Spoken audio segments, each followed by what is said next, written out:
con el auspicio de Relojes Oria, Carnicería Las Islas, Taller Cuento y Collage. Esta es una nueva emisión de Scanner Internacional. Hola, ¿cómo están ustedes? Pareciera que solo Paraguay y Ecuador se mantienen en UNASUR, que es UNASUR, la organización de países de América del Sur con gobiernos de centro derecha o de derecha.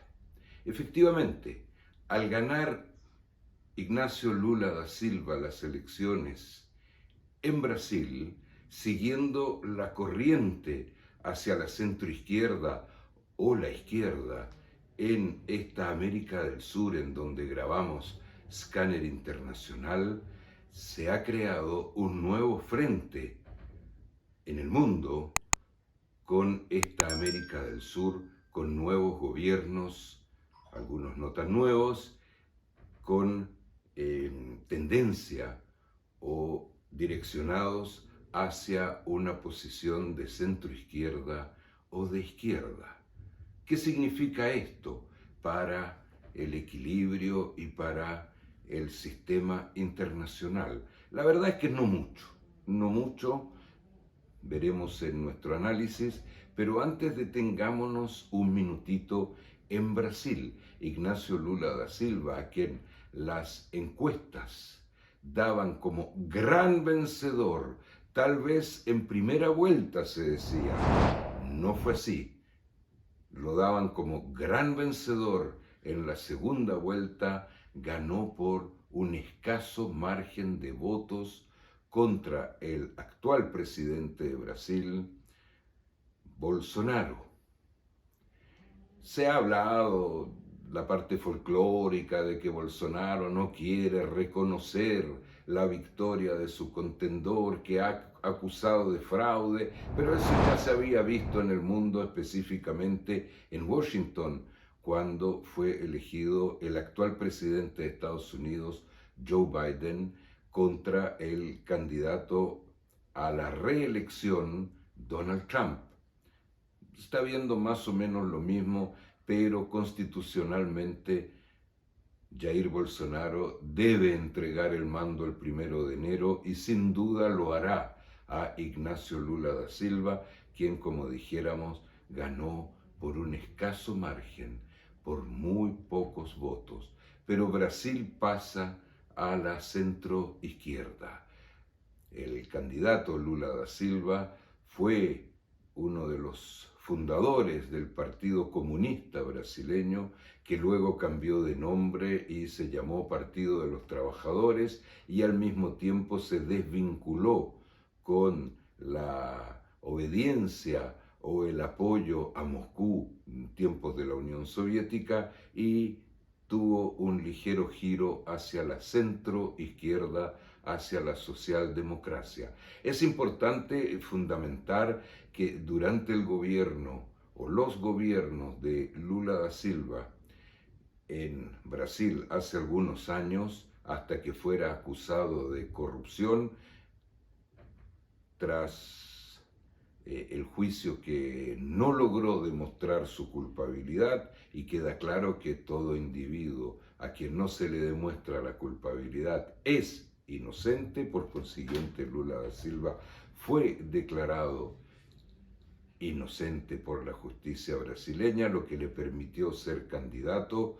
Es innegable que durante su primer gobierno y medio, el crecimiento económico de Brasil fue uno de los más altos.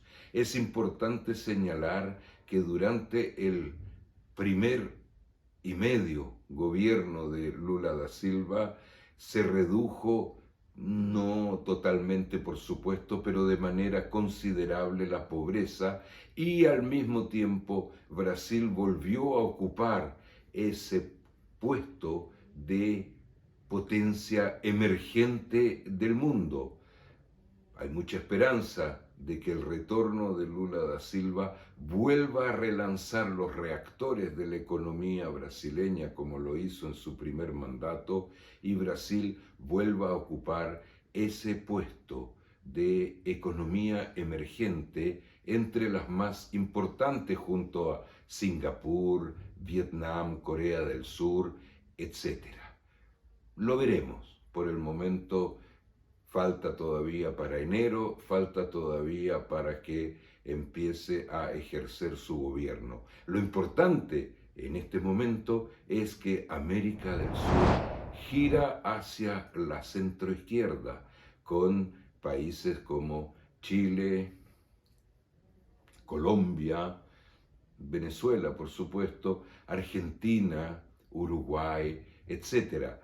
Va quedando Ecuador y Paraguay con gobiernos de centro derecha y en Ecuador luego vendrán elecciones, no sabemos qué va a ocurrir, pero el expresidente Correa en exilio se está un poco candidateando y por supuesto que ninguna esperanza ni ningún indicio de que Paraguay pueda cambiar de orientación.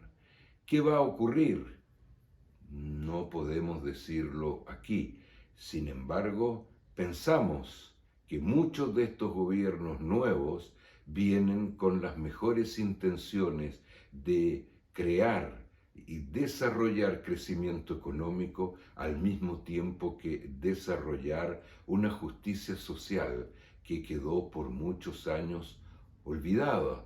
Vemos el caso de Chile con el presidente Gabriel Boric, que ha presentado una reforma tributaria y al mismo tiempo una reforma de las pensiones, puesto que el sistema de jubilación para la tercera edad en Chile es indiscutiblemente un fracaso. No dio los resultados que se prometieron. ¿Por qué?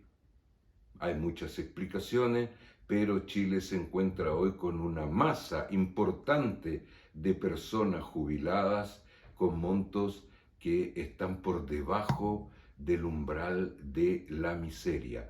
No pocos, un porcentaje muy alto por debajo del umbral de la miseria. Por consiguiente, es innegable que el sistema fracasó. No queremos aquí en Scanner Internacional decir cuál es el buen sistema, pero hemos estado comparando con otros países con economía y PIB similar al de Chile, en donde el fracaso es menor, o tal vez en donde no hay fracaso. Lo hemos estado comparando y esperamos poder presentarlo en la próxima emisión, la próxima semana, un estudio comparativo de los sistemas de previsión social, de jubilación en un grupo de países que estamos seleccionando para presentarlo a nuestros seguidores. Por ahora, América del Sur marcha hacia la centroizquierda o la izquierda con gobiernos que, como por ejemplo el de Colombia con el presidente Petro, que de todas maneras han manifestado su pesar y su oposición a las violaciones de los derechos humanos en Venezuela. Por consiguiente, estamos frente a una centroizquierda que no está dispuesta a hacer concesiones, ojos cerrados, a la extrema izquierda o a toda violación de los derechos humanos, sea esta de gobiernos de derecha, de centro izquierda o de izquierda. Y esa es una línea que América del Sur debiera mantener y manifestar frente al concierto internacional en Naciones Unidas y en otros organismos internacionales, el estricto respeto de la Declaración de los Derechos Humanos como un texto sagrado al que no se puede violar. Ya estaremos viendo qué va a ocurrir, lo veremos en enero, en febrero, cuando este gigante de América del Sur, que es Brasil, gire hacia la centroizquierda. Allí estaremos analizando los primeros pasos de este tercer, aunque el segundo no fue completo, gobierno de Ignacio Lula da Silva. Y en el concierto internacional, la verdad es que hay peligro real e inminente de una escalada nuclear. Ya hay intercambio de misiles no nucleares, pero que son misiles que podrían ser portadores de ojivas nucleares entre las dos Coreas. Ya hay amenazas entre Rusia y Ucrania, por ambos lados, de utilizar lo que llaman bombas sucias, o sea, con pequeñas cargas nucleares que no crearían un desenlace devastador, como fue el caso en Japón en 1945, pero suficientemente terrible como para doblegar al enemigo. Y ambos han amenazado con utilizar estas bombas sucias con pequeñas cargas nucleares. Quiera la Tierra evitarnos ese terrible drama.